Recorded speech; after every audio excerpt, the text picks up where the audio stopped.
Okay, welcome to the show. I am thrilled to have Dr. Lauren Costine on my show today. Dr. Lauren Costine is a psychologist, clinical psychologist, but we are now calling you something a little bit different. We're calling you a spiritual clinical psychologist, correct? Yes. And we are we were laughing right before we got on here because we recorded a podcast weeks ago and it was phenomenal. And this one's going to be phenomenal as well. But we recorded it and then we had some audio issues on my end and we couldn't fix it. My poor producer, he couldn't fix it. And then I had to reach out to Dr. Lauren and say, I know you're really busy. Is there any chance you would do this again? So she has been gracious enough to come back on the show. And actually, everything happens for a reason. Because when you were on the first time, we were talking about, which we're going to talk about, the book that you wrote called Lesbian Love Addiction, Understanding the Urge to Merge, which I love. I love the name of that. But since then, even a few weeks ago, you now have a second book, which you can't tell me the name of. Right. I'm working on it. Okay. Yes. So let's talk about really quickly, just share a little bit of information about the first book and then tell us about the second book. Okay. So the first book came out of my own journey in recovery from love addiction about 6-7 years ago. And in the beginning of my own recovery, when I realized that I had my own love addiction issues and I went deep dive into healing them, part of what came out of that was this book. So, I mean, I remember I wrote the first chapter right after I had left a retreat center for a week, and it just like poured out of me. And so when I was doing my own recovery work around my love addiction, there were a lot of amazing books out there, a lot written by women. Pia Mellody was one of the first ones to start the whole understanding of it, but it was very heterosexually oriented. Everything was he, she. There might have been one book that had one lesbian case. And I was like, oh my gosh, I'm tired of translating. And then one of my mentors at the time, Rod Weiss, who had written Cruise Control, which was a book about sex addiction for gay men, was saying there's no book out there for lesbians on sex addiction. I said, look, yes, there can be some sex addiction with the love addiction, but for women who love women, there's always going to be some sort of addiction to the falling in love process. There can be some, real seduction piece and then, leaving. And I said, it's really more love addiction, honestly. And so that's kind of how it came about. And that's what it's about. It's really about how to identify if you have the problem, even if you just have traits. If you're a woman that loves women, however you identify, and you are finding at a certain time in your life, you repeatedly have issues. You might be serial monogamy and they last maximum 2 years. You end up picking women that aren't available. I mean, there's so many different scenarios. You're someone that gets really excited about a new person and then you lose interest and you don't know why. The book gets into all of that, helps you understand how this occurs, what happened, and then how to heal from it. And oh my gosh. It also really gets into, which is very important for everyone, but has a different kind of level to it for women who love women and lesbians around the mother wound. So I really get into how much our relationship with our moms, especially when we're little and we're sort of internalizing and doing a lot of imprinting around our own attachment. And then if, she's got her own stuff going on that hasn't been dealt with, because, not everybody does inner work.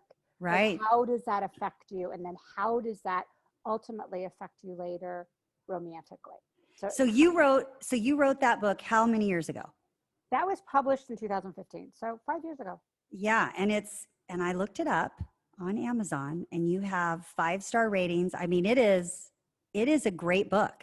Yes. Thank you. Yeah. And you don't have to be a lesbian to read your book. No, because it really gets into women. Like Yes. I have a whole component about research that we have on the cisgender female brain. I get into the Mm. whole relationship that a daughter has with her mother. And it's very female centric in the sense of understanding from a woman's perspective, not, you know, there's not anything about men in there. So, Okay, I have to get this book. I have yeah, to. I It's would going to love to. happen. Okay, Yeah, now tell me about the second book. I know you can't tell me the name yet because it's all very secretive it's at this secretive. moment, which is exciting. It's building anticipation for me. Oh, good. Well, okay. So this is interesting because this goes back to literally sort of more my dissertation, which was back 2007 when I wrote that. Um, and it's about basically how to heal the trauma from growing up in a misogynistic and sexist world. Mm, So we are in the middle of one of the most incredible women's movements of all time. It's amazing to watch, yes. since 2015, there's just these incredible movements forward in equality and social justice, and in like marriage equality passing. Then when Hillary lost, we had this huge eruption of a more intersectional women's movement of all time. Now we've got the Black Lives Matter movement erupting in a way that's super necessary. And all of these are interconnected, and Mm-hmm. all of that is because everyone's been repressed and demonized and controlled by the patriarchy and basically white cisgender straight men, right? So Yes. what the idea really is that all of these extroverted movements of changing legislation and laws, or keeping our rights intact and so on and so forth, is extremely important. But this is more nuanced look at it. It's like, no matter what generation you've grown up in, if you were born a woman, and if you're trans, and that has a whole different component that I'll talk about, you are downloading messages from a patriarchal, Mm-hmm. misogynistic, sexist world that impacts how you feel about yourself. Yeah. And it's about highlighting those, illuminating those, in a way that's healing on the inside. So while we heal the outside, and we march and we protest and we change legislation and we get women in office and all of these important things, we also have to, at the same time, I believe, do inner healing. Yes. Okay. This sounds great. And Thank you. boy, and I know because I've been trying to get you back on the show, and you've been busy working on this, which is obviously way more important than being on my show. Although being on my show is important. It's very important. I had those deadlines, those fun deadlines. So when does this thing come out? Can you tell me? Well, we're looking at hopefully the end of next year. This is so exciting. Okay, so you're an author, you're a clinical psychologist, you're a spiritual psychologist, which we're going to talk more about. You have a podcast Yes. called The Consciousness Salon, Yes. correct? Yes. Okay. And what's going on with that? Is that still pretty active, or did you take a little break? We took a little break, Okay. and I have a co-podcaster, Alana Roche, who's a community activist and a like a boundary coach and things like that. And both of us, when COVID hit, got Yeah, extremely busy. sure. Of I course you mean, did. and I think a lot of therapists, if you're talking to them, Yeah. are saying the same thing. Like, Yeah. my caseload went up dramatically, and everyone that's ever worked for me in the past has come back at least for check-ins. Mm-hmm. And, it just got so busy. And then my wife and I had this brainchild for a while. We decided to open up a holistic therapy center. Yes. Let's It's talk about still that. virtual. It's still virtual, obviously, but we're setting all the groundwork now. We're going to take a lot of insurance panels, which I've never done in the past. I've always been private pay. Oh, I'm having therapists work under me so that I can kind of do a lot of consulting with them. And so it has sort of the mission and the vision. And then, and I see it always in a way of just being able to serve and help more people than I could do directly in yeah. an hour. basis. There's a limitation, right? Right. Right. So very excited about that.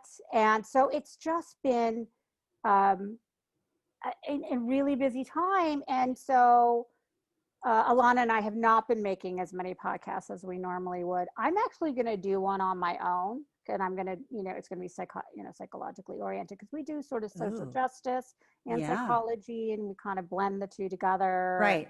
yeah, Right. so Because I downloaded it and then I noticed that some of them were older and I thought, "Oh no, where are I they?" But know. you've Yeah. been busy. You have a Yes. lot of shit going on. Yes, that's what it is. Okay, Exactly. well, so you touched on your center. I'm really excited about this because I'm going to make sure that this is in the podcast notes when we launch. But this therapy center, I looked it up.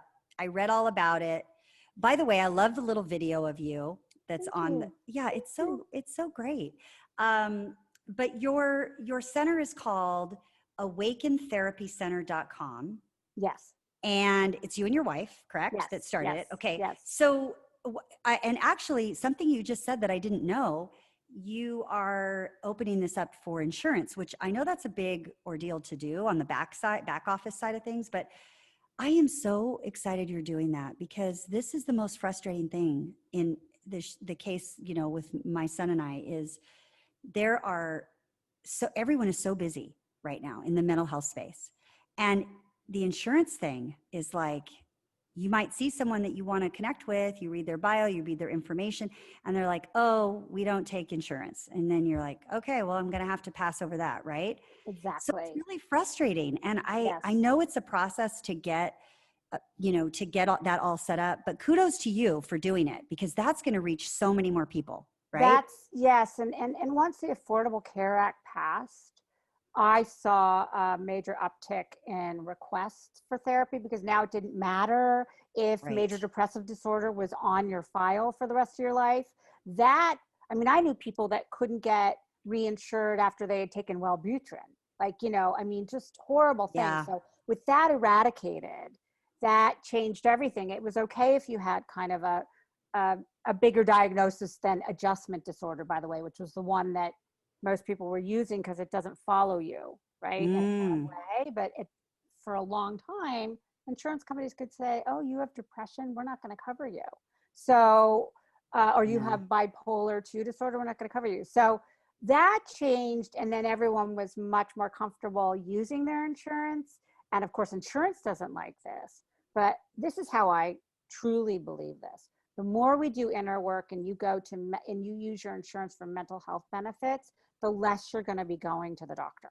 Yes, And absolutely. ultimately, it's going to save them money. They haven't quite figured that out yet, but you're not going to go to the emergency room, at the drop of a hat, because, when you take care of your mental health, you have a better understanding even if you have physical issues, what may be going Yes. on. Yeah, It, totally. it can be like, oh, my back went out. Well, you know what? I'm really stressed.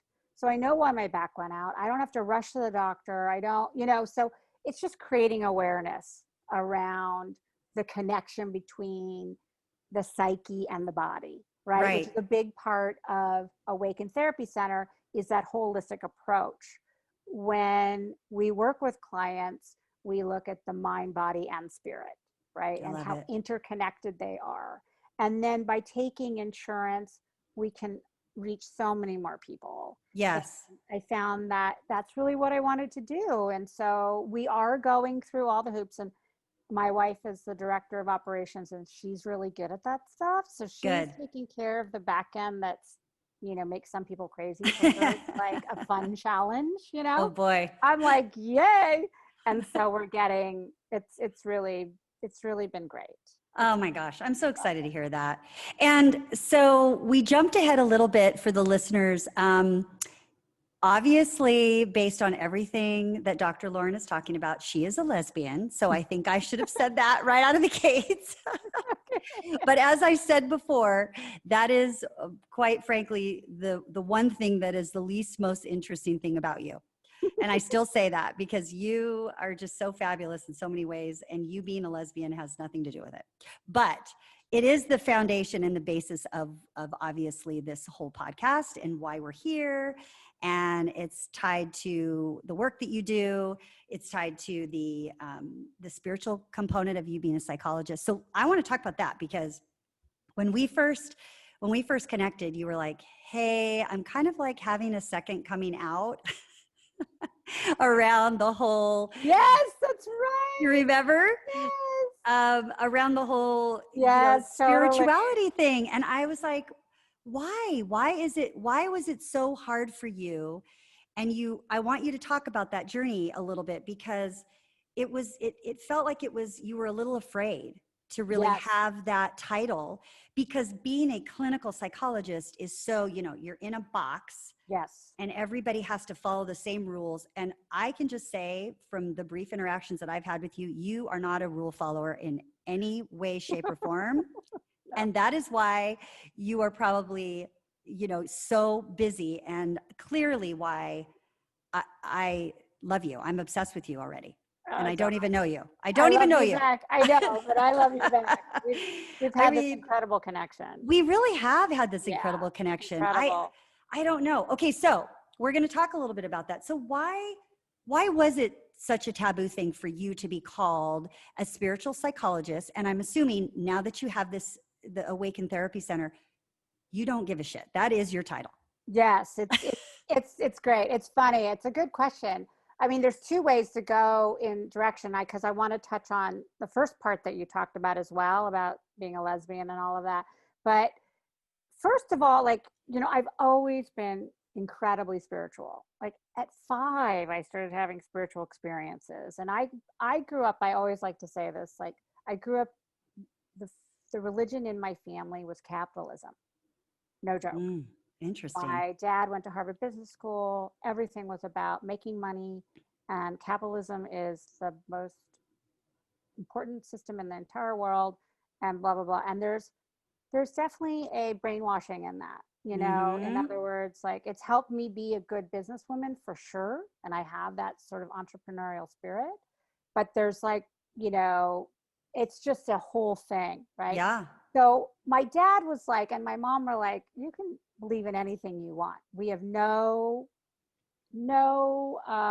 say in how you feel religiously or spiritually. You can do whatever you want. So for me, I had incredible freedom in that way. It was other things I had to recover from, but I was that way, right? But I also had this other piece where I was like, going and getting my doctorate, and then going the clinical psychology track, and then kind of getting into that organization, the Board of Psychology, American Psychological Association, and seeing that in this particular arena of clinical psychologists, it was more traditional. It was more by the book. It was, I wouldn't say like it was frowned upon if you were sort of holistic or spiritual or what have you. I just didn't see it mirrored. Honestly. Yeah. I didn't see it mirrored. I saw just really traditional approaches mirrored. And so I was like, I got to stay in that box. And again, it kind of comes back to growing up in a family system that was very conservative in a lot of ways, and that you do follow rules. So I either have this other part that doesn't want to follow rules at all. And so And you're an activist, correct? And I'm an activist, Yep. And that's, been a huge part of my journey, and really got ignited when I got my master's, because Antioch University, where I went to, is a social justice university, actually. So even in psychology. So, we were working on, looking at our whiteness back in 2001. Like, what's it to be white? What's it to be privileged in that way? What's it to be socioeconomically privileged? Really kind of looking at all of that stuff, and being an empath and an intuitive feeler. I'm all about the underdog, man. It's like, let's just, I cannot tolerate how we treat the underdog, and how a particular small set of people have seemed to have been able to harness all the power in the world and control it for thousands of years, right? So, that's been a big part of it. But I was feeling very much like I wanted to do the holistic, spiritual, transpersonal journey as a psychologist, but felt really afraid to come out about it. So, yes, Yeah. exactly. And then I think it's really in COVID where I started doing some really deep spiritual work. The Mm-hmm. minute COVID hit, I was like, okay, there is an opportunity here. Everything's been shut down, can't go anywhere, Yeah. can't do anything, Have to be alone with your thoughts. have to be alone with your thoughts. Mm-hmm. I always know in a crisis there's an opportunity. Now, Absolutely. I have the privileges, I'm still working, I'm not afraid of, losing my job tomorrow, things like that. But I was like, okay, so let me take advantage of this opportunity. Yeah. And so I started a book club with some friends over Zoom, and we started doing Eckhart Tolle work Oh, and okay. doing it really intensely. So the way I was doing it is I was listening to his books on Audibles and reading them, so getting them in two different directions, and then doing all the practices. And it's been incredibly transformative. And Yeah. in that sense, I was like, I have to have a center that walks the walk. I can't Yeah. just have a center that only, kind of isn't it isn't who I am, and Right. isn't actually how I work with clients, because of course, who ends up coming into my practice, but a lot of clients are really spiritual. I mean, and Yeah. that's not by advertising, that's just how the No. universe works, That's right? how the universe works. I mean, Right, that's how we found each other, right? right, Is exactly. this is the thing that's so interesting is that, I have a very dear friend of mine, Tony Davis, who's in Mindshare. Is that how you know her? Is it from Mindshare or your wife? I know her through my friend Shelley Okay. Valdez, Okay. who, yeah, is a different person. A Yeah. different person. Okay. So she, she found you and you guys know each other and all of that. And when we started working together on this project, when I told her, "Hey, this is what I'm going to do, I have this podcast idea. It came to me in a meditation. It's a very strong calling for me. It's everything in my life. Nothing matters right now except getting this done and getting the word out and getting people educated, but also educating myself. And so I'm like, I just have this like crazy passion, because you're the same way, right? Just Yep. this crazy passion to like help people, right? And she said, well, I've got somebody for you, and she always says that to me. And then we do a pre-call with each other, like you and I did. And of course we fell in love right then. But that's usually when you meet somebody that, the universe has stepped in and Totally. said, this is the person you need to meet. And this is the person that needs to help you, or you need to help them. And that is definitely how you were brought here to me. 100. 100% on. Yeah. Yeah. 100%. Yeah. And I mean, we have so many good things to talk about, but like the spiritual component of your work is, I wish there were more. I'm going to just say it. I just wish there were more psychologists out there that did what you do. Oh, thank you. I really do. Yeah, me And too. I feel like you are kind of I don't know because I'm not in the space that you're in. Maybe you can tell me, but I feel like you're a trailblazer in this space. Like, I actually don't know. I mean, let's call you that. okay, why not? I mean, I would love to be. I would love to be. I'm just going to call you the trailblazer of spiritual psychology. That's You're going to be so my quote. cute. You're so I cute. mean, honestly, because you're bringing together in your practice, like what you said, you're already working with your clients who are being brought to you for a reason, through the universe, through spirit, through God, through whatever it is, who already have a desire or a yearning or a propensity to be spiritual, or who are practicing spirituality. And all of a sudden, they're sitting here in front of you, and who better to work through the issues with them but you. And I know you cater to quite a few people within the LGBTQ plus community, but you also work with people that are not Yes. cisgender, right? You work with Right. cisgender people too. Okay. Yes. Yeah. So, I mean, that's what's so crazy to me is just how you are, all these people are led to you.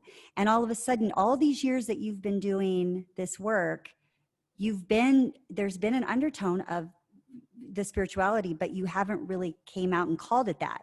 Exactly. And then all of a sudden you're like, we're going to open this center, and I'm not bullshitting anymore. This is what we're going to do. Yes, Right. exactly. Yeah. It's so empowering. Yeah, it is very empowering. You're right. Cause it's like, whenever you're in the closet about anything, whether it's your sexual identity, your gender identity, or your true, authentic spiritual self, or whatever it is, it doesn't feel good, No. right? But there is always that incubation phase, and I had it when I came out as a lesbian, and I had it for this as well. There's an incubation phase inside my mind, anyway, of like, am I not, should I not, that kind of back and forth. And so I like calling this out like a second coming out, because it's, it wasn't always the easiest thing to do, nor did it feel, nor was there a lot of clarity about whether it was the right thing to do.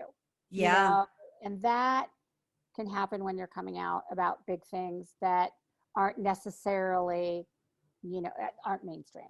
Right? Yeah, absolutely. Like your sexual identity or your gender identity as well. And, my coming out as a lesbian was also fraught with stuff. Yeah. Let's get into that. That's some good stuff. You've got some stories. And I hope you remember all of them, because if you don't, I'm going to remind you. Tell us, because, people listening right now are like, okay, here's an interesting lady.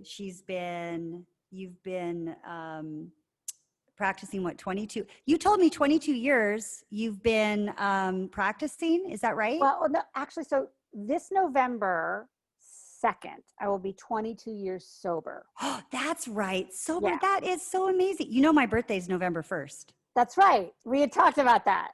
So we need to figure out a party or something, a virtual party that is such a big accomplishment. Thank you. You should be so proud of yourself. That's great. It's like amazing. Yeah. It's so amazing. Okay. But I'm getting myself ahead because I'm so excited about your coming out story, and people want to hear it, and what led you to do the work that you do. So tell me a little bit about that. So I was very, how should I put it? I was filled with a lot of internalized homophobia. That's the bottom line. And I didn't know it. Now, as I said, I grew up in a religiously free family, but a very conservative family. My father is socially liberal, but very fiscally, that whole thing, right? But my mother was very conservative in a lot of her belief systems, not from, her parents were religious and so on and so forth. So it comes from all kinds of places, right? Yeah. But she had a very closed-minded attitude towards her daughter for being a lesbian, right? And I knew that, and I was very attuned to feeling like I had to take care of her. Yeah. Wait a second. Before you go on, when did you know that you were gay? I started coming out to myself in high school. Okay. But I was initially bisexual. So I was sort of fluid. Like I would have, today I would be what was called fluid, right? Back when we had the term bisexual. Okay. Sort of trying things out and testing it all out. You were just having a good old time, weren't you? Yeah, actually. I was. And it's, and then I started really falling in love with women, but I came out to my mom, and she didn't talk to me for a year. Now, I want to caveat with this. She passed away 10 years ago, 10 and a half years ago. I love my mom dearly. I love her now. I have a great relationship with her on the other side. She never quite came to terms with it, but otherwise our relationship was really incredible the last 10 years of her life, because I got sober and we really talked about everything and we got really close. But still, she had a very bizarre, narcissistic look at her daughter being lesbian. Like, she made it about herself every single time. She might try to get it for a couple days, and then it came back to like, well, what about me? And I have to tell my friends, and I feel embarrassed, and all of her shame Wow. around it. Yeah. And it psychologically speaking, it was convoluted, right? Because I was Yeah. also very concerned about how she felt. So it took me to like my mid 30s to finally do some work with a therapist around my internalized homophobia. And I was finally able to look at her and one day and say, like, I'm not carrying this for you anymore. Oh, I am it's so done. Like, important. if you're uncomfortable with it, you go deal with it. Like, Oh, I have to live my life. It's one of the most freeing moments of my life when I said that. And it was visceral. It was I completely bet. authentic. It wasn't like, oh, I'm going to take it back and start taking care of it. It was like, God, just do it. I Oh can't my God. anymore. Okay, I have to just stop you for a second because what you just said is actually one of the pillars of conversation for, the foundation of my podcast. It's actually, so I have different things. You probably remember from the pre-call. I have like, Totally. Yeah. right? I have the separateness and judgment. I have shame and stigma. I have one section, and you just said it, which is so beautiful, around someone's comfort level over yours, right? Right. Yes. And I am so happy you brought that up because this goes on all the time, uh, where people are just walking around. I mean, the whole premise of what you're about is being conscious and being present, right? Yes. Being in this moment. That's what your podcast is about. That's what your your psychologist background is about. Your Awaken Center is about that. And it's so key because that's the big thread that I saw, in our conversations that really stuck with me, is about being conscious Yes. of what you're saying and what you're doing. And so to the people that are listening right now who know that they have a child or a loved one or a family member that they think might be gay or lesbian or queer or trans or whatever, please listen to what Dr. Lauren is saying right now, because it will absolutely F up your kids That's right. or the people that you are close to if you are not consciously aware of the shit that's coming out of your mouth. I'm sorry, I'm swearing so much today. I love it. I love it. we're Oh gonna have a God. B. We're gonna have a big E on this podcast for explicit. But I mean, I'm sorry if you are uncomfortable about somebody else's moment of realizing who they are because you are narcissistic or you are insecure or you're emotionally unstable Or or you have rigid thinking, like or you're ignorant. Yes. yeah, you have this rigid way of looking at everything, and your way is Yeah. the only way, Yeah. right? Stop doing that. Yeah, stop.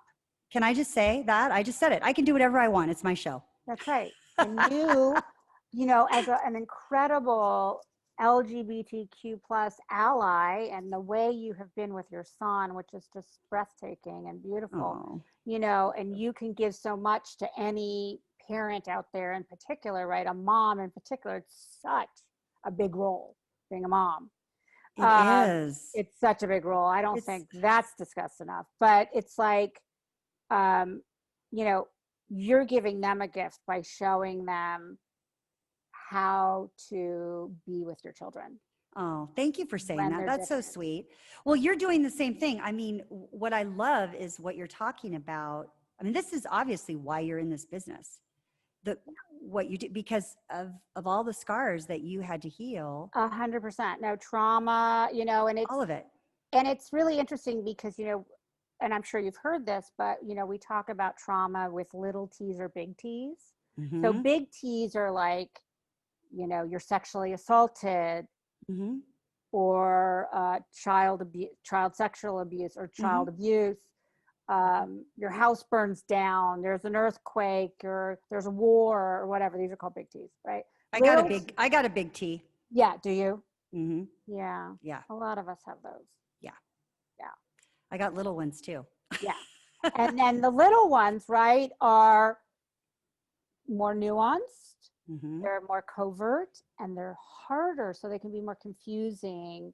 They can be harder to find when you're doing your healing work, because they can be disguised by also love, right? So Mm. it's like, what's going on? I know my parents loved me, but there was also this other stuff that was going on. Mm-hmm. Um, and so, and it's also relentless, and it's sort of like a chipping away daily instead of like a big explosion. It's like a little Yeah. daily chip, chip, chip, chip, chip. So Either way, is that what happened with your mom, you think? Yeah. yeah, and my dad too. Like they both, there was this chipping away, this little Mm-hmm. like, I definitely didn't really fit in my family. And they Mm-hmm. didn't really know, and I think this happens with a lot of people, didn't know how to parent me, right?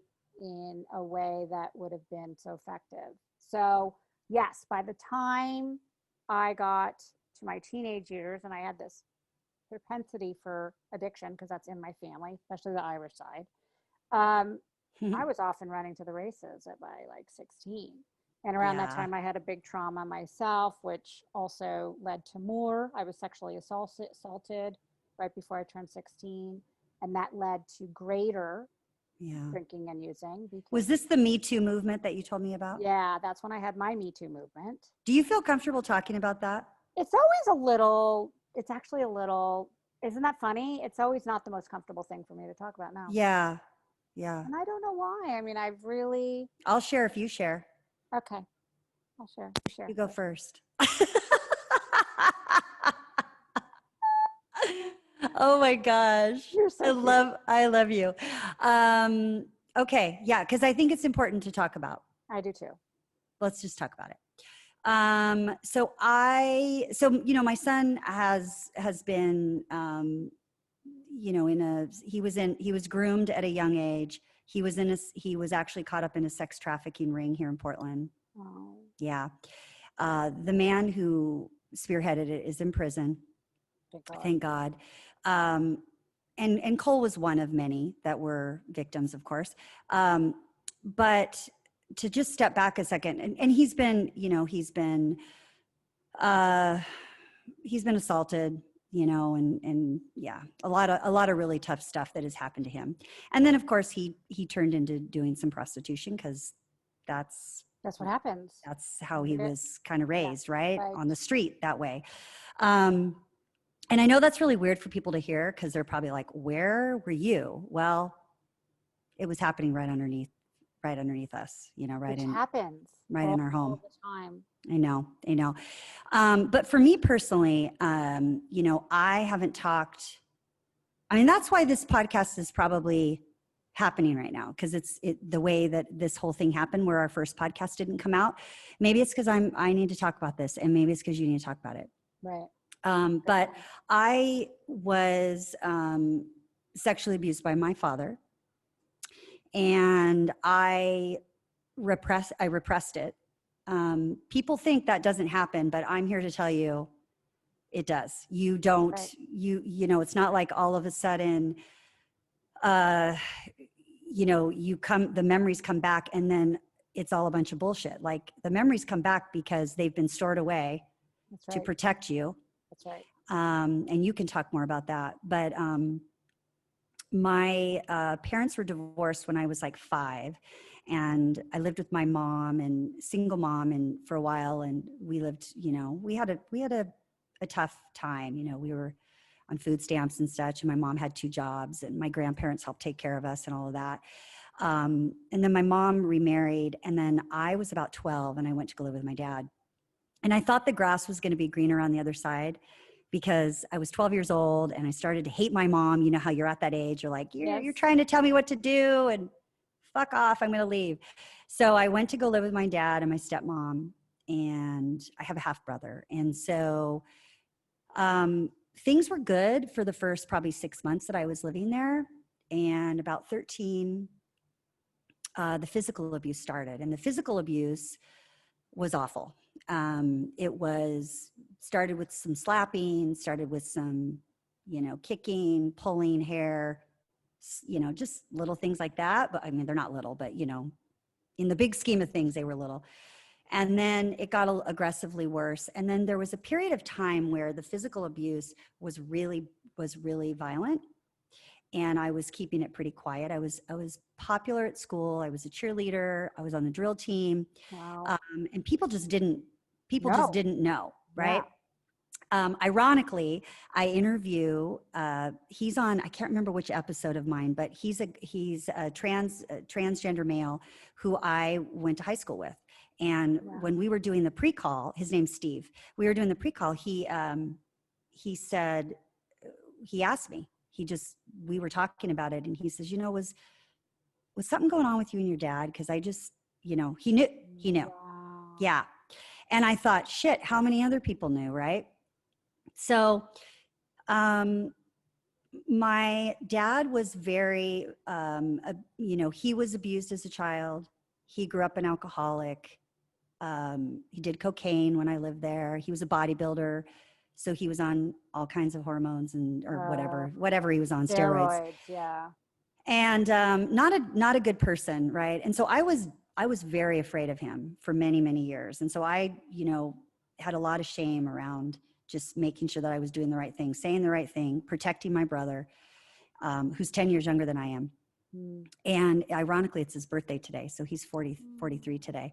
And so the physical abuse was there for a while. And then there was a moment where the physical abuse got so bad that I had a broken nose, I had a ruptured eardrum. Oh my God. I had a black eye. It was awful. And I ran. I literally ran from the house after this happened to a girlfriend of mine's house who, I know she's listening to this podcast. Was a good friend of mine. And her house was about a mile from mine.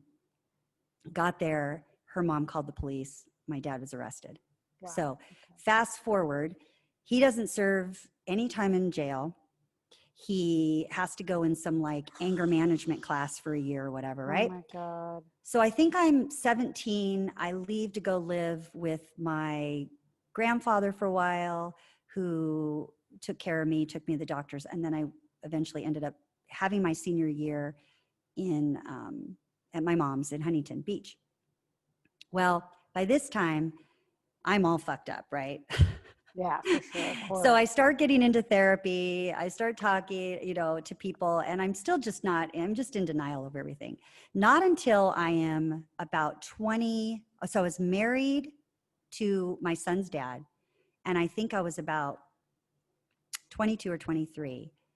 I was doing therapy, and I have no idea.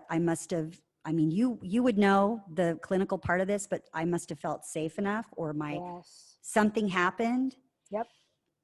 And Dr. Lauren, I'm telling you, all of the visual stuff came back.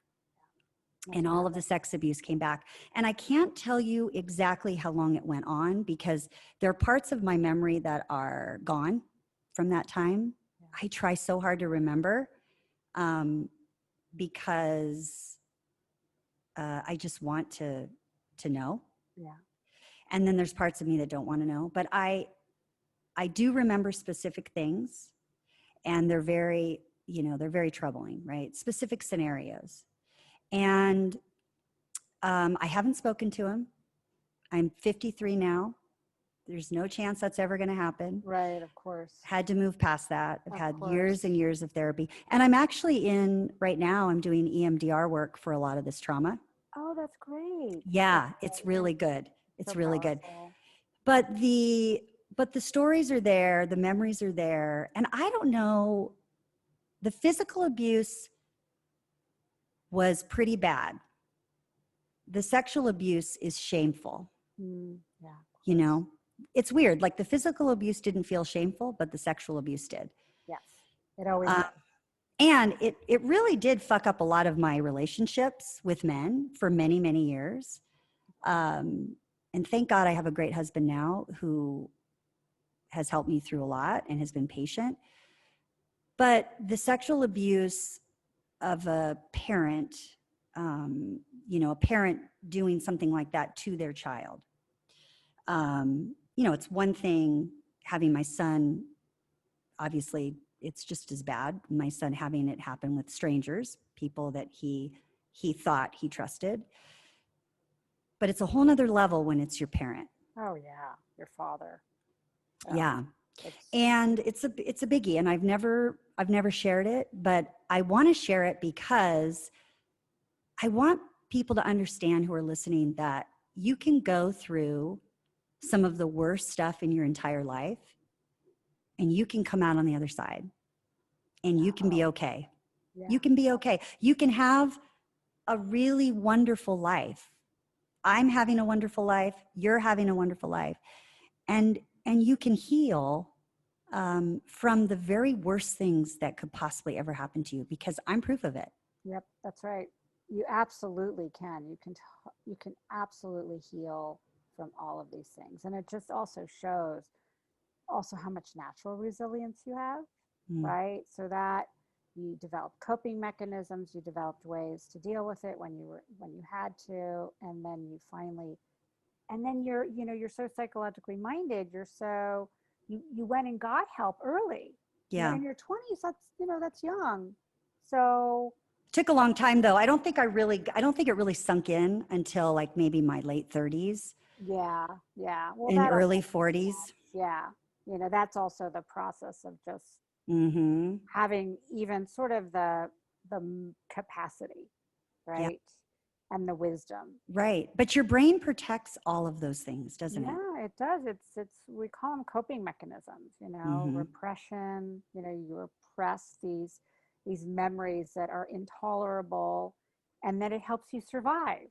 Mhm. And then they come up, like you said, in a safe environment. Your therapist created an environment, she created or he created an environment where you knew that they were there for you and that they were safe, Yeah. and that they were reliable.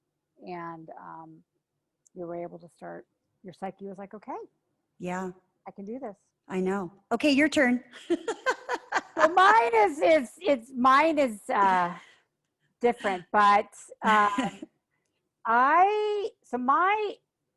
my family environment had a lot of the little T's, right? Mhm.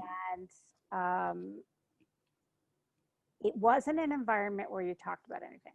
So it's funny because I don't really talk about this much, but both of my parents grew up in Methodist homes. And what I've noticed from a Methodist kind of background and an English background and an Irish background, all this is like, don't make a fuss. Don't Mhm. make anyone uncomfortable. Don't Mhm. just everyone quiet. Everybody calm down. Everyone calm down. Don't, you don't like that dish, don't tell anybody. Just. And I get that on a social level, there's a need for, kind of like being kind, and it does creates a lot of kindness, right? In certain Mhm. ways. But it also creates an inability to have a voice. So when I was bullied, horribly bullied in sixth grade at the age of 12, I went to my mother to tell her, and she blamed me. She was like, what did you do wrong? Why are they doing this to you? Mhm. And I already didn't have a sense of self or confidence to be like, what are you talking about? I took that in. I internalized that. And I was like, I'm a horrible person. I deserve this, blah, blah, blah. So when I got raped at almost, at 15 uh, in high school after a party, Mm. I didn't tell anybody because I was already blaming myself for getting in the car, Mm. and I already blamed myself that this happened because that's what we did back then, right? Yeah. It's like, well, it's my fault. I got in the car. I should have ran, whatever it was. I actually did freeze. I realize Of now doing course. all the work that I froze like a deer. So I didn't tell anybody. Tell Mhm. anybody. So what happened? My drinking got worse. When I found cocaine, that was really bad. I was very angry. I started fighting a lot. I was sneaking out. I was ditching class. I mean, I have the classic symptoms of having this really traumatic event that I don't have a safe environment to tell anybody Yeah. because I knew, and like you kind of repressed it, your psyche did what it needed to do. I knew, and I can put words to it now. I don't think I had the words then, that if she said to me, it's your fault, Ugh. I might have ended up in a mental hospital. Like Yeah. I knew I was on a fine line of going crazy if anyone said the wrong thing and blamed me Yeah. outside of me blaming myself. Does that make sense? Yeah. No, it absolutely makes sense. And so you just had to stuff it down. So I stuffed it down. I just pretended like it didn't happen. And then I went to UC Santa Barbara for my undergrad, and they had this very famous human sexuality class. And they talked about rape, and they said, if you say no, it's rape. And I was like, what if you say no like 100 times, right? And then I started to realize that I've been raped. I didn't know. Ugh. I wasn't ready really yet to do the inner work. I had a boyfriend at the time, and he was the first person I told, and he actually wanted to go kill the guy. And all of that felt really good. You Yeah, know, of course. like, there's somebody out there that believes me and then wants to go hurt the person who did it. It's not my fault. And that Yeah. was helpful in starting the repair. It took years. Validation. Yeah. Yeah. So did you find out that or did you know at that point when you were raped that you were gay? No, I did not know. I Interesting. Okay. actually, yeah, I had, so my first sort of flirtation with it was around 14. And this classmate and I used to fool around all the time. I mean, I say all the time. I don't know how often that really was. We were 14, Yeah. but we would And fooling study together. and fooling around back in our days wasn't what it is now. Let's Yeah, just say well, that. right. Well, it's funny because she actually did want to take it further and I couldn't. I wasn't ready. Yeah. No, of course not. Yeah, of It's course. like, I was like, I can't. So Yeah. she took that as a rejection, and our friendship exploded, and she Mm-hmm. became really mean. So I just kept having these really awful, bizarre experiences. So I I was already very interested and drawn to it, and I had crushes, but I didn't know. I wasn't making sense of it. But I Mm-hmm. certainly wasn't like when everyone was saying I have a boyfriend and I have crushes, I was like, you have crushes on boys? I don't understand. Like, you Yeah. know, but I was not, I'm like a late developer. I'm not an early developer. Like I'm one of these Yeah. that sort of I'm young. I'm like 55 now, but you'd never know. I don't, Yeah. I'll No. always be kind of 10 years younger or Yeah, something. exactly. So, for me, the whole thing, but when I met this gal, I met a school friend when I was 17. And she started telling me, interestingly enough, about a relationship she was having with her ballet teacher, which of course now is illegal. Oh yeah. Started when she was young, but we didn't know that. Yeah. And I was like, oh my God, that's me. Like that's what I want. Like I want Yeah. that. And that's when it started to That's when you kind of, knew. yeah, Okay. that's when it came together for me. But I wasn't ready. And I was so scared of the lesbian community. I was afraid of them. And I found I've worked with a lot of lesbians now. That's a very common thing. You Why? know, Why is that? well, I was definitely projecting my mom onto everybody. Like everyone was Mm. potentially going to judge me and shame me Okay. and make me feel wrong or bad. I mean, there's a lot of projection that's going on in the world. I talk about that a lot in the podcast when we get to gaslighting and triggers and things like that. It's like people are doing, and you see the craziness today. Mm-hmm. A lot of it, so much of it is projection, Dawn, but people I don't know know. it. I It's know. like you put your own fears and traumas and experiences that you internalize as a child, and then you put it onto someone walking down the street. And then Yeah. now they have it. But Yeah. you don't know them, but they suddenly have it. So I had to work through all of that. I had to work through my mother wound. I had to work through the internalization I had of that being gay was very shameful. I had a lot of toxic shame around it. And when I did all of that work, it was really quite incredible. I came out of it on the other side so free, so proud, and then became like a huge activist and, presenting on lesbian psyche. And because I think all of it, I just done so much inner work around it. I was like, oh, I can talk about this. Yeah. Because I've really done so much work and analyzed this and had great mentors and and I want to pass this along because I know there's so many of us in the community that are really traumatized but don't know it. And it can Yeah. be in that little t way. And so you don't think it's a big deal. I like the way you broke that down because that really makes sense. And it's not like one, the big T or the little T is, one is worse than the other. I mean, they Different both kinds have of their ways of, things. yeah, the way they affect you. And I think, because I work in a very nurture nature way, like we have our nature that comes in and then we meet our nurture, and the two together depends on how you react. Now, Yeah. so many of us, thankfully, are very resilient. So we end up having horrible, um, traumatizing experiences that affect us on multiple ways. But if you have that resilience, you kind of move through it. And then hopefully, like you and so many of your listeners and everyone that's here right now, you have that desire, that inkling, that nudge inside of yourself that, like, I want to heal this. I want to Mm-hmm.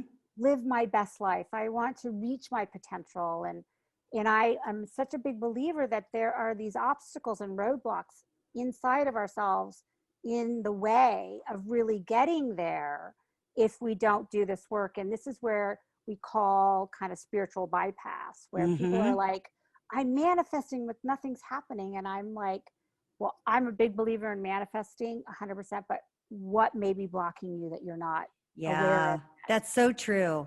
That's so And true. and then people are like, it doesn't work. I'm like, well, yeah, so go and do that work, and then it starts to work. And then it'll work. And Yeah. you started drinking at a pretty young age and doing cocaine. How long were you on that path?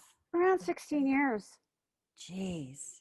And then Mhm. you had a moment, you had a defining moment. I did. I do remember. So Of course I remember. Tell me. I've had a couple of these, and I'm so grateful for them.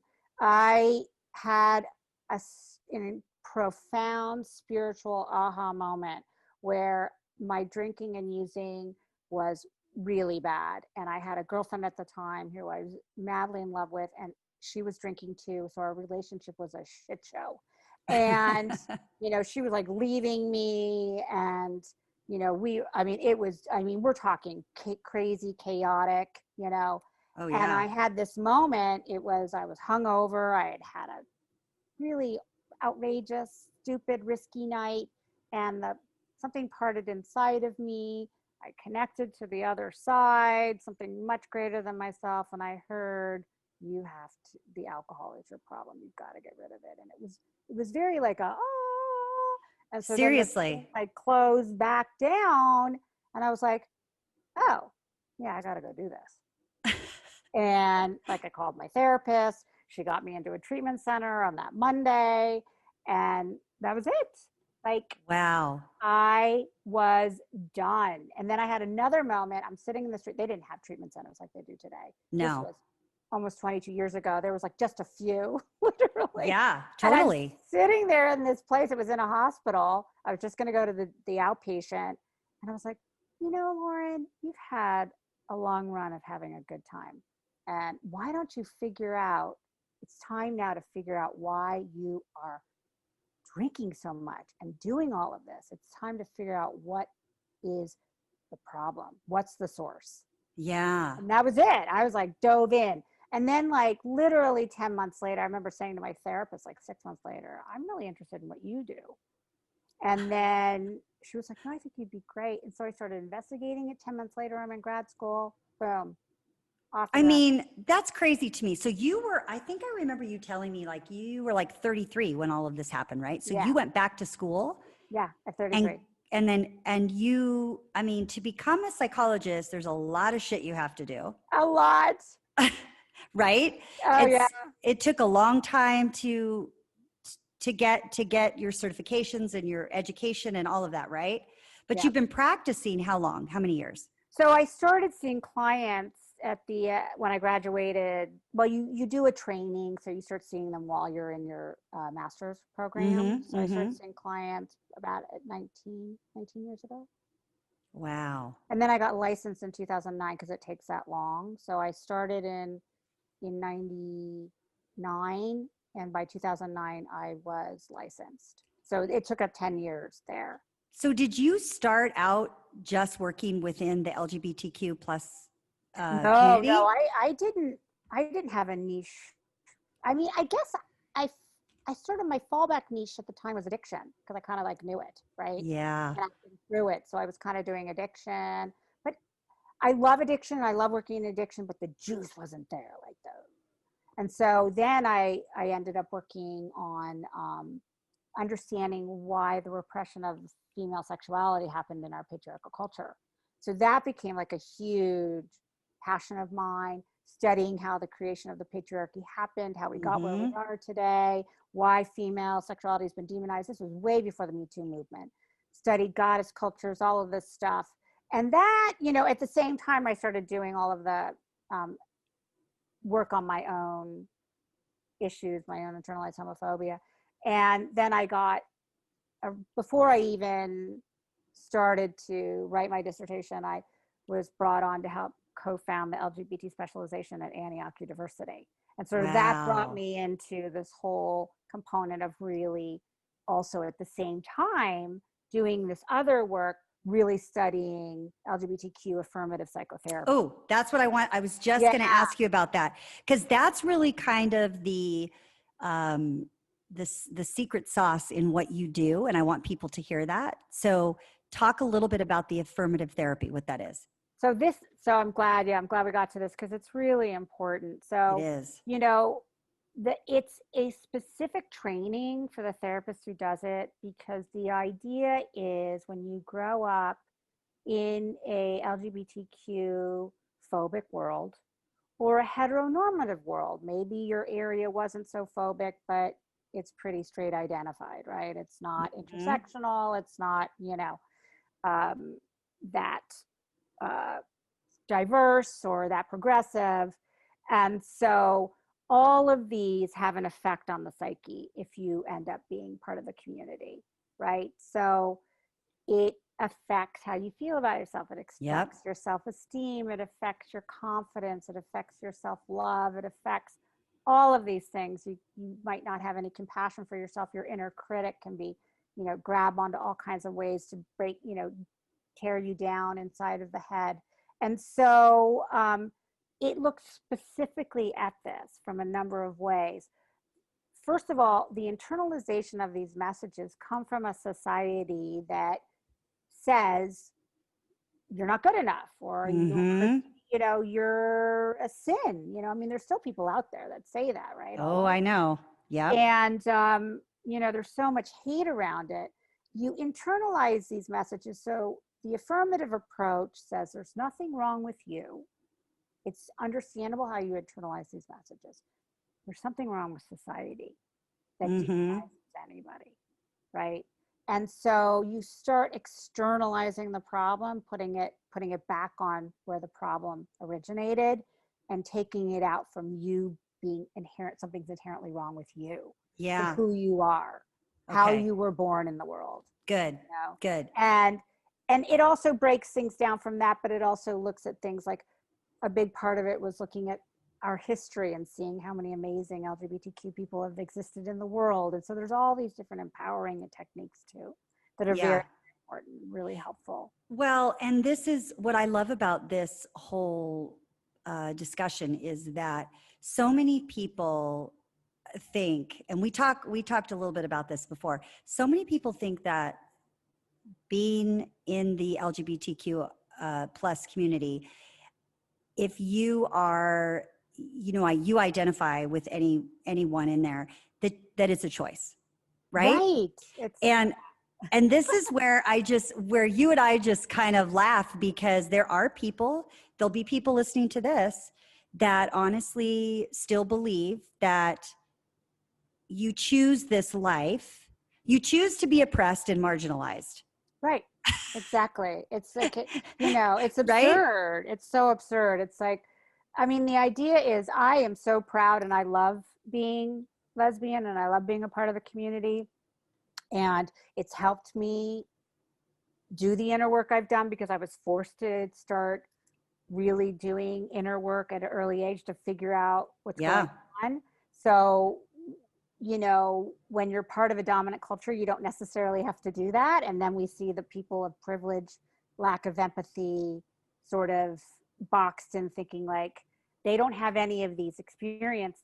So what's the problem? Why are you having a hard time? Or why are you, Yes. well, they have no personal reference, right? Right. So we are often forced to do the work, which I think is really helpful. Um, and I love it. But no, nobody chooses to be part of anything that may get you killed, may get Yeah.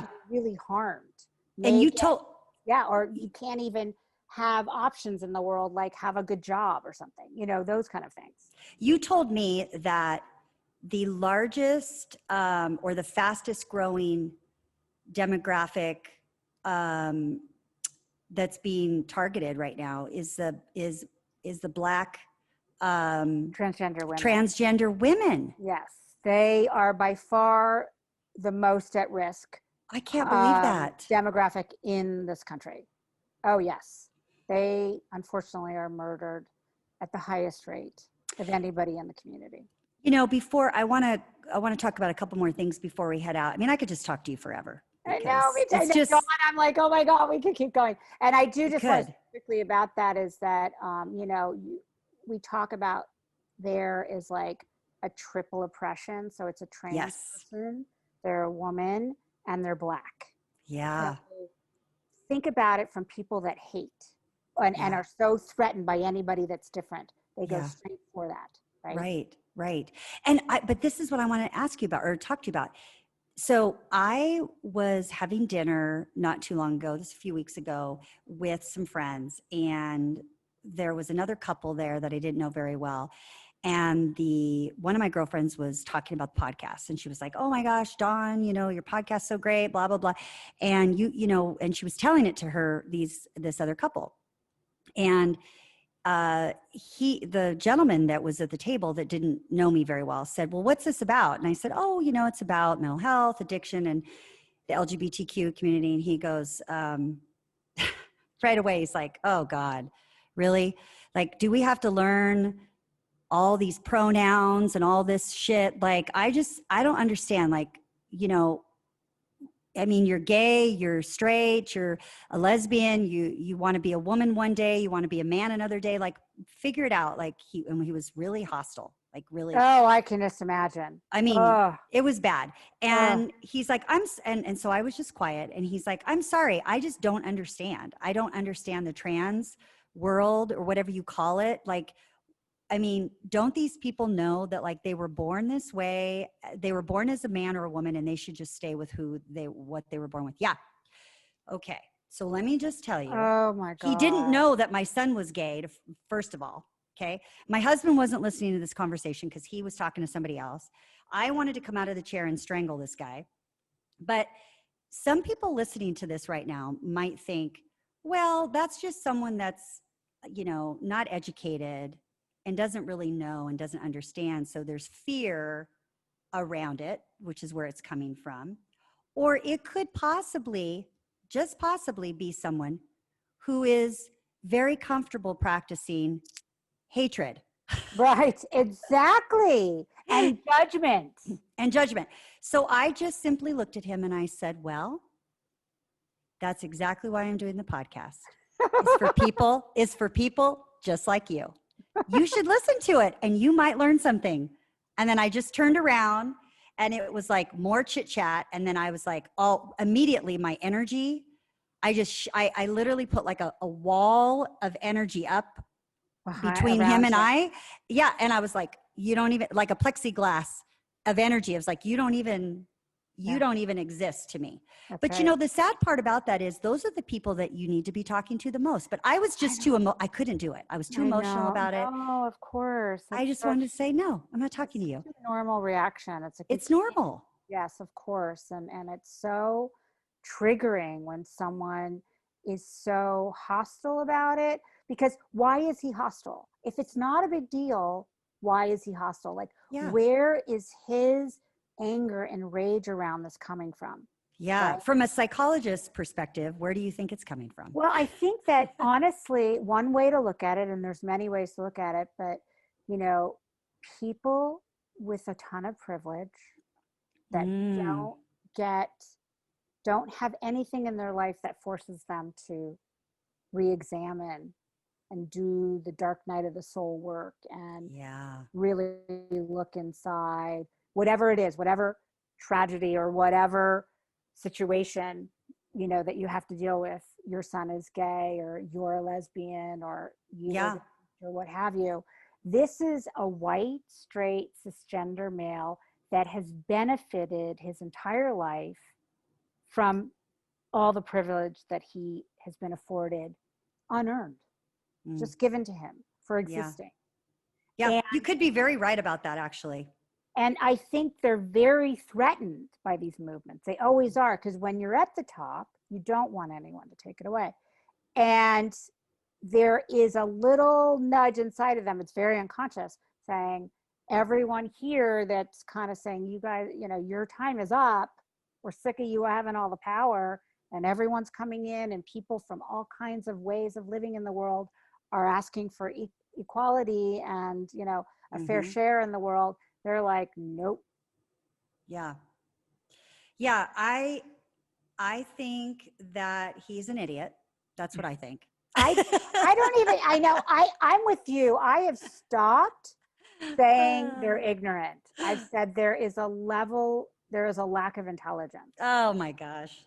Which is why we're doing this podcast, so people can see how fabulous not only the community is, but that you can overcome mental health, you can overcome addiction. You just have to be awake. You have to have the tools to do it, right? And when you have a thing that comes into your life that's challenging or traumatizing or what have you, take that as an opportunity. Yes, You know, absolutely. there will, they will come along in everyone's life, because no one gets off scot-free here. Mm-mm. When that happens to you, take it and run with it. Get Yes. help, get a therapist, do healing, work on your spirituality, get EMDR if you need it, you know, join groups that help you, like, do the work, you know, it's, and you will be amazed. These opportunities just open up. Yeah. Well, And when then, you're open and you're vulnerable and you're authentic about your own shit, it gives people the comfort and the power to stand in their own voice that's right. and speak out. Yep. And I have, obviously I shared something really personal, you shared something really personal, and we didn't plan on that. No. You know what? We didn't plan on it. Sorry. Put you on the spot. No, John, I actually really appreciate it. And your courage gives me courage. And I so appreciate you sharing your story. And that's a huge story. That's a awful thing to go through. And I'm so glad. I Yeah. mean, but you obviously know, you go do the work, you know. Yeah. And yes, maybe you do it when you're younger and that gets put on hold and you don't really get a full Yeah. understanding until you're older. But look at how much you can give back now and how much you can help.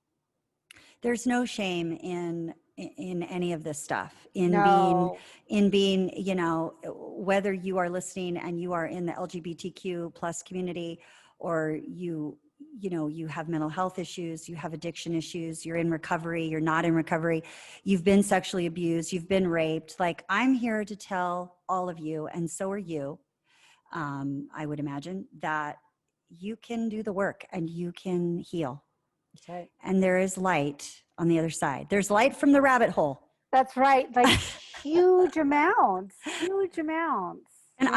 I literally just got teared up when you said, when you validated um, that for me. And I want to say thank you. And I want to say the same thing to you. I mean, what you experienced at such a young age is not, that doesn't, it's not minimized at all. Your story and my story together are um, just two stories out there, where there are so many others that are in Right. where we are, that are not talking. They're not getting help, they're not talking about it, they're not sharing. And I want to help those people. And I want people to know that you don't have to be afraid to do it. You can be 33 years old, go back to school,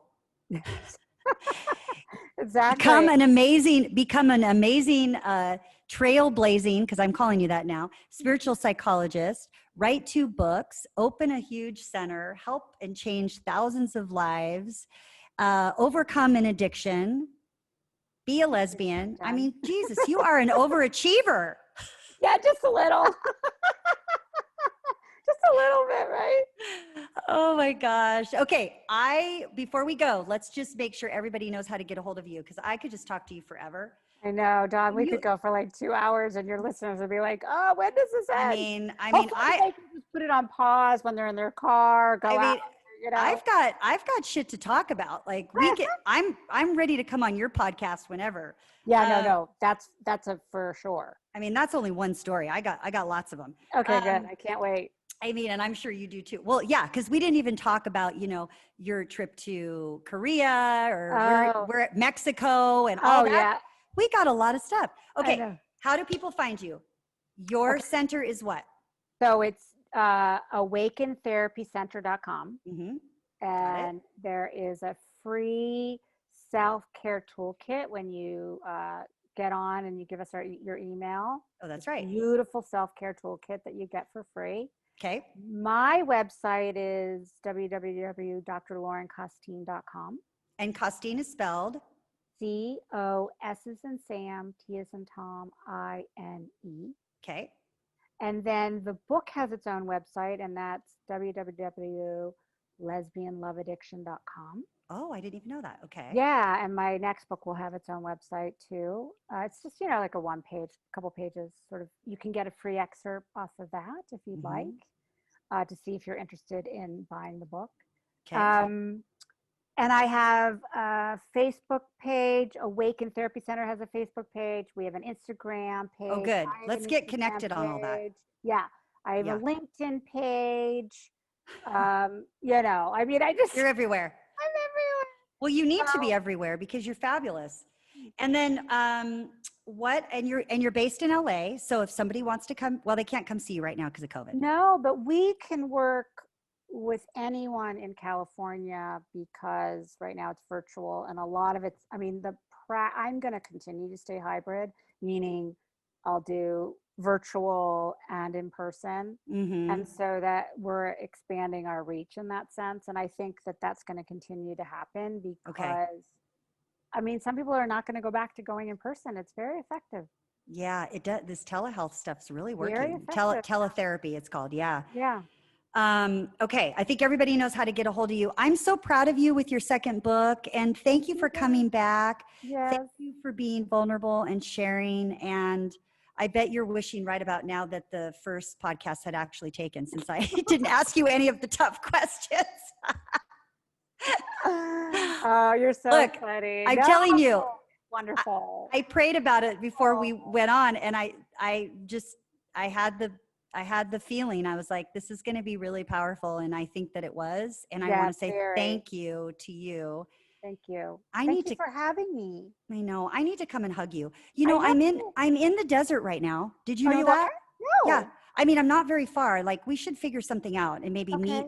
I don't know. I would love that. Come out here. How long are you there for? Bring your wife and come out here. I'm here for a couple months. Oh, I'm going to be there. Yes. No, we will definitely be. Will you be here? Okay. Yeah. I'll wear a mask and all of that, but I'm going to hug you. Of course. It's going to happen. Okay. We can figure it. We'll do it for sure. Oh my God. I'm so excited. I know. Me too. Okay. That's great. Okay. We're good. All right. I love you. Love you. Thank you so much for having me on. It's incredible. You're an incredible podcast interviewer. Oh my gosh. I mean, you're like a natural. Thank you. It's amazing. Thank you. Wow. Good. I'm so glad you started this podcast. It's really. Oh, you're so sweet. Thank you for saying that. That means so much to me. All right.